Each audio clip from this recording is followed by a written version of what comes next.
Hello and welcome back to Watch Talk. We're here pulling apart this Swiss movement, and this is the third video and hopefully the final in the disassembly of this movement. Like I said, Swiss movement, 17 joules, and we're down to the pulling apart the keyless works. So we've got two screws. Just before we undo those screws, let's just make sure if there's any tension we can take out of any of these springs.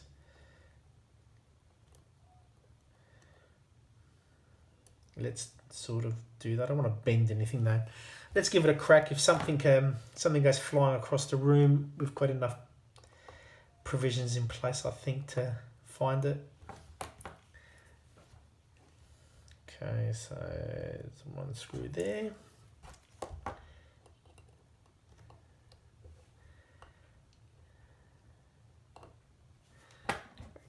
Grab that. Oopsie daisy. Come on.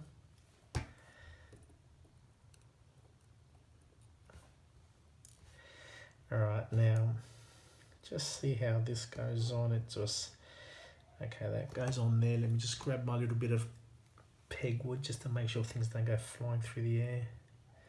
If anything goes flying, at least I'll just lose one part instead of all of them.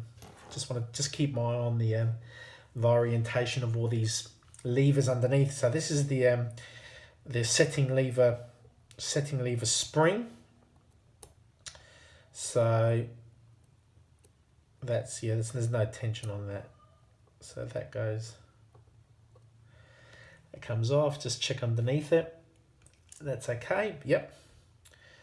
Oh, there is a spring under here. Wow.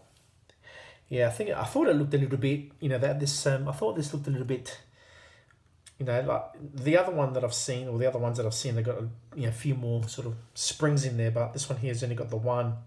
It hasn't got a spring in there to keep the, bring it back again, hasn't got a spring in here to keep the yoke sprung. And as you have a look, you can see in there, and I'll bring it up actually so you can have a look. I don't know how common this is or how uncommon it is. As I said, I've got no idea. As you can see there's that's the yoke there. That was the setting lever spring before. So this is the setting lever. This is the yoke, or sometimes they call it the clutch return lever, and we'll call it the yoke. That there is a little. Well, I'm sorry, my hands. That there. See the move. Sorry, I'm jumping around like. Here we go. Let me just give you a look on this movement. What's it called? It's got the FF. See the FF, and then it's got a 28. Then it's got these other things on here as well. I don't know what they are. Maybe some sort of mark when they're machining it, possibly, to give them the reference point. Maybe, I don't know, or maybe it's part of their logo. I don't know, but it looks like sort of machining marks. So that there's 1, 2, 3, 4, 5, 6. No, there's 5. Yeah, it's 5 in them. 1, 2, 3, 4, 5. There's 5. So I don't know. It might be. I'm sure it's used for something in the machine, in the making of the process.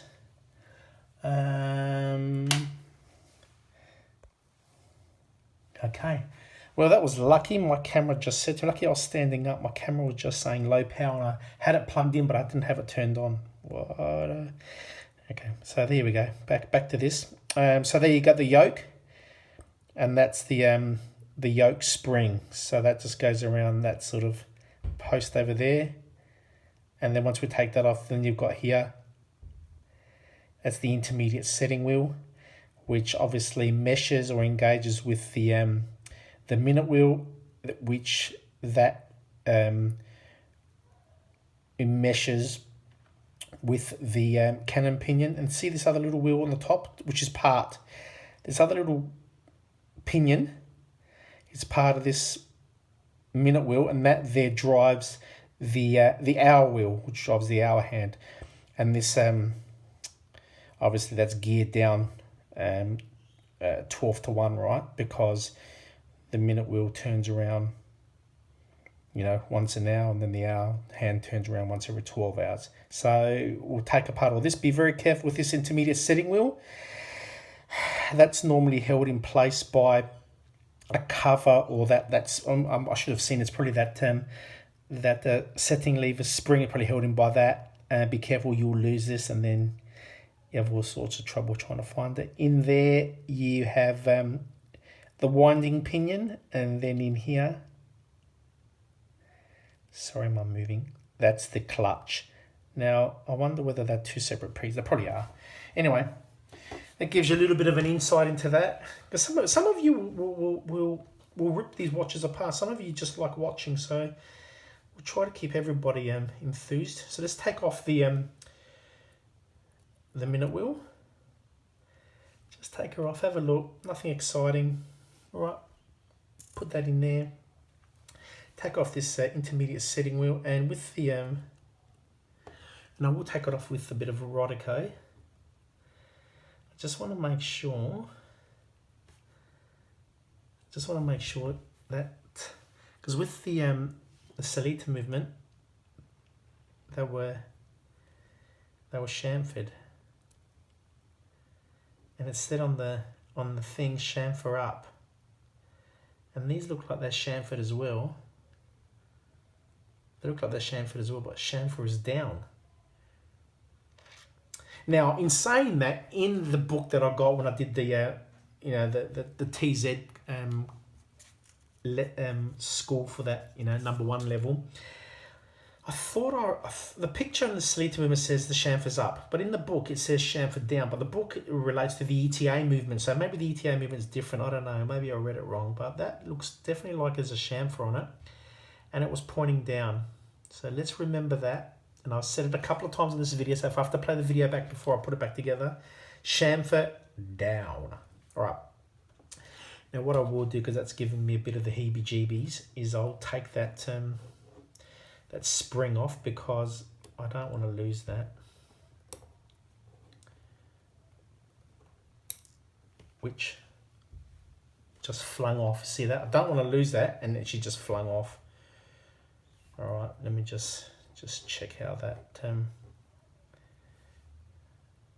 make sure I understand how that went on, because that'll give me a little bit of grief on that. So that went on like that, right? That makes sense, because the long tail has got to apply pressure onto the yoke. Okay, that's that one.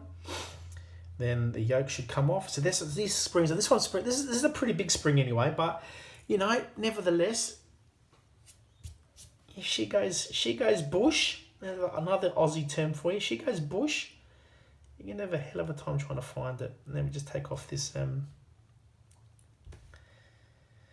what I might do is I might just take another, I'm sorry, and I'm glad I did stop the video, because, I will take another picture of that just to make sure I get it on the right way.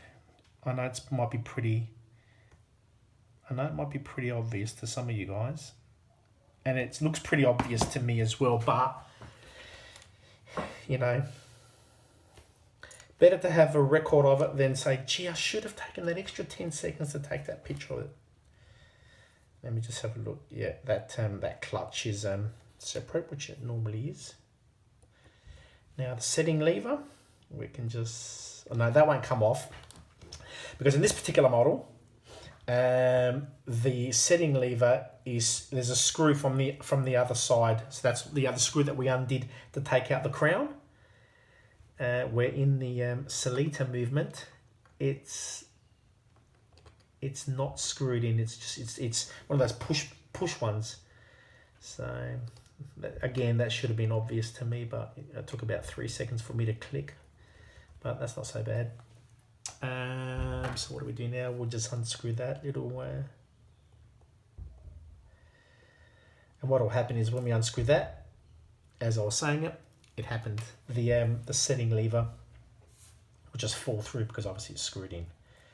So put that in there. Then we'll take out this, because we'll lose that. And then we'll take off the clutch. We can just pull it out, and they'll just all fall to the bottom, right? Take out the winding stem, and that will just all fall through. Just have a look at it, just make sure, yep, it's okay. It's not very hard to work out which way that goes on because they mesh together. And put that in a separate little compartment. The what's its name? The crown and stem. Have a bit of a look. See, there's a bit of. I'll get you in here because this is done now, right? So we can play a little bit, so you can see. Just there, there's a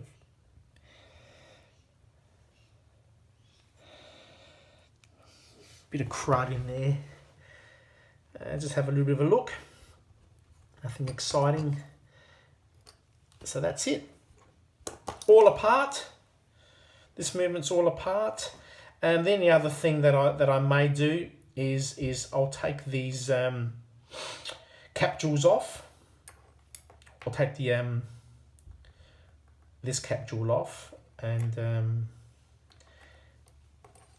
put it through the cleaners just to make sure that we clean it up. I probably won't do that. Maybe I will do it on screen. How much time have I spent on this one?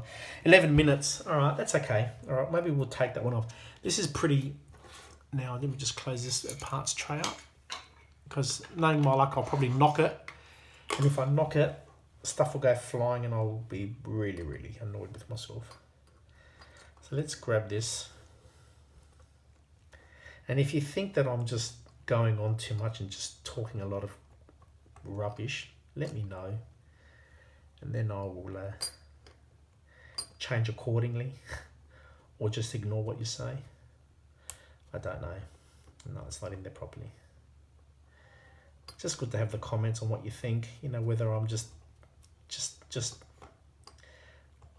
full of it, or whether you're learning something or you're appreciating what I'm doing. I don't know.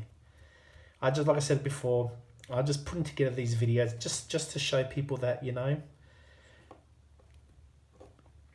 the average person can do this if they've got some patience and, you know,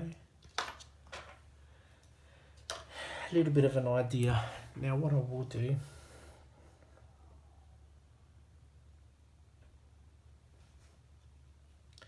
okay, I might take my goggles off and put on the by 10s because it's quite small down there and it's sort of struggling away. So I'll just leave that movement there for you so you can look, and I'll just get my by 10s out. Do what I need to do.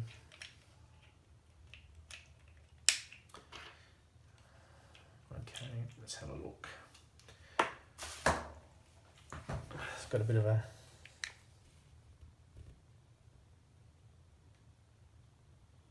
Yeah, okay. We know what I'll do initially, because I reckon I can...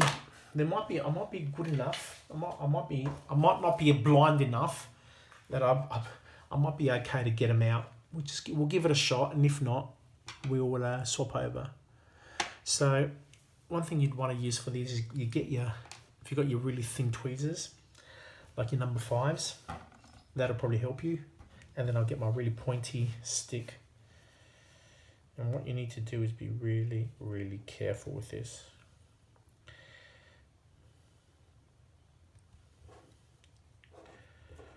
And just ever so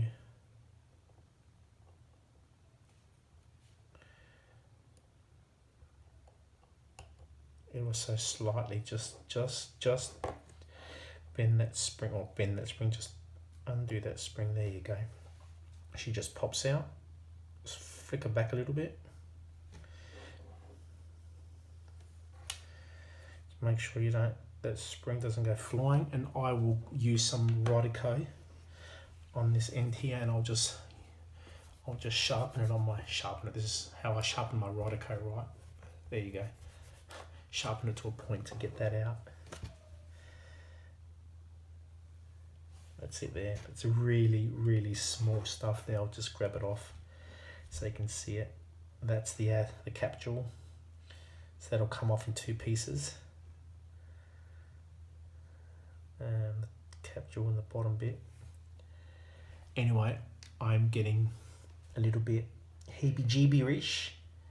So I'm going to put that in my movement tray straight away so I don't lose it. And then I'll worry about putting it apart, but I reckon as soon as I put that in the cleaner, in my little cleaning tray, that'll just pop off. Then what you do is you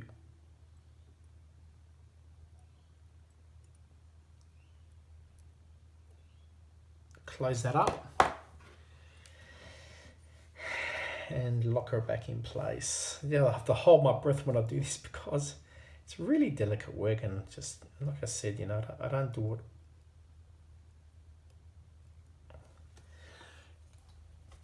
You know, you don't want to stuff it, you know, because it'll really, especially this movement being so old and it looks like it's in good condition. I don't want to be the one who signs its death warrant.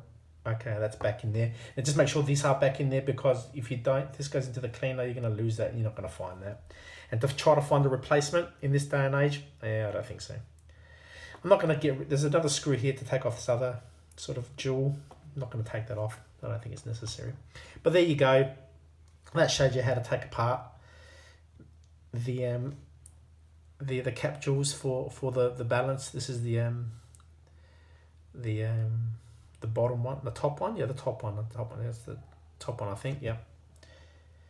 And what I'll do is what I should do is put the balance back in here, and put the balance back in, because it's good to keep the balance on the actual plate when you put it through the cleaner, just so the hairspring doesn't get all, you know, tangled up.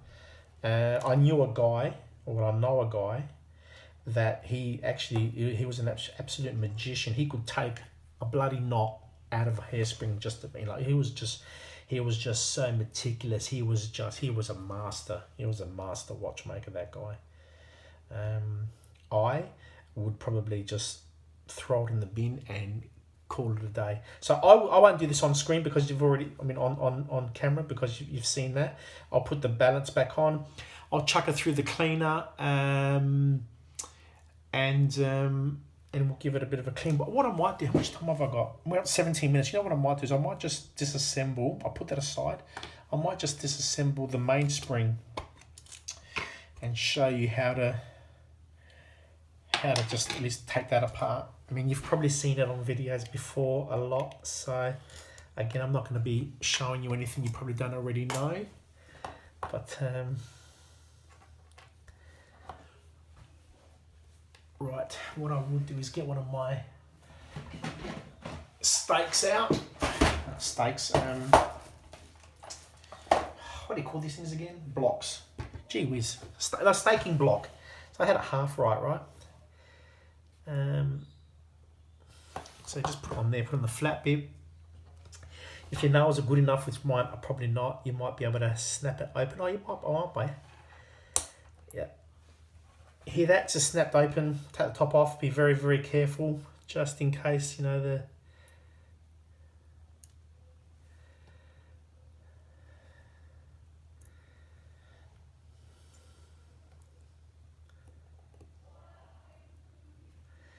Yeah, that's the top of that. That's okay. We'll chuck her over to the side then. Just have a look at this one. Just, I'll take a photo of that just to make sure I know which way it winds on.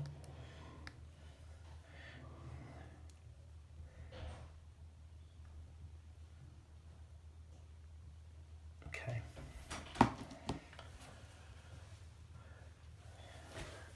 Okay, so I've got that off. Is that in camera? Yeah, it is in camera. Okay, just want to make sure that I know that it's a right hand. And I'm going to write it down as well, because knowing my luck, something will happen and I will lose that. I will lose that photo. That's not that dirty, really. I'm pleasantly surprised, but to be honest, I thought that was going to be really dirty. I wonder whether I do take that out and clean that. Give it an oil. You know what, I'm going to, because I've never done that before, and it's something that I've been wanting to do for a while. The last one, I think I've told you guys, the last time I did that, I tried to do it, I absolutely I broke the spring. And I got the new spring coming, but it hasn't come yet, so be very careful you take this arbor out. Okay, that's the arbor there.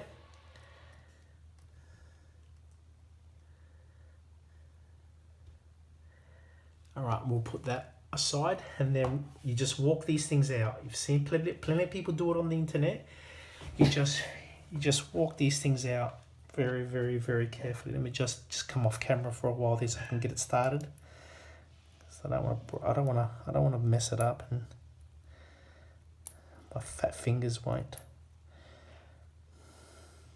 Let me just.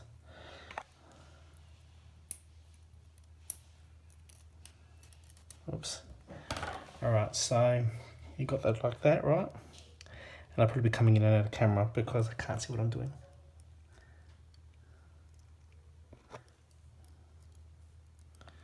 All right, let me just sit down again. So he just comes out, just walk her out ever so slowly, and this will, if you don't do this right, you might snap it, but you'll possibly take out an eye. The last time I did this one, the one that I broke when I was trying to put it back in, but I actually slipped and she went flying. She went flying around the other side of the room, and that was a sign of bad things to come.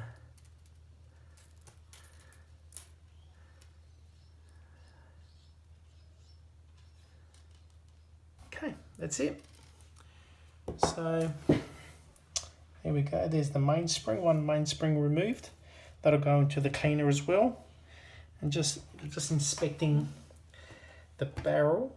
She's not that bad. Got a little bit of crud in there. Actually, see that? Can you actually see that? See that? That was right near the arbor there. So that's just a bit of dried up grease, I think. What is it? It's dried up grease. Let me just have a bit of a play with it. Because I'm afraid if it's metal, I'm out. No, it's dried up grease. I thought if it's metal, it's not going to be a good day. If something broken off that, no, it's just crapola. Okay, that's it, done. And that'll go into the cleaner as well. So I will clean this, and next time I will start the assembly. So thank you very much for watching. I hope you got something out of it. Give us a thumbs up if you enjoyed what you saw. So give us a thumbs up, subscribe if you like, and have a nice day. Thank you. Bye.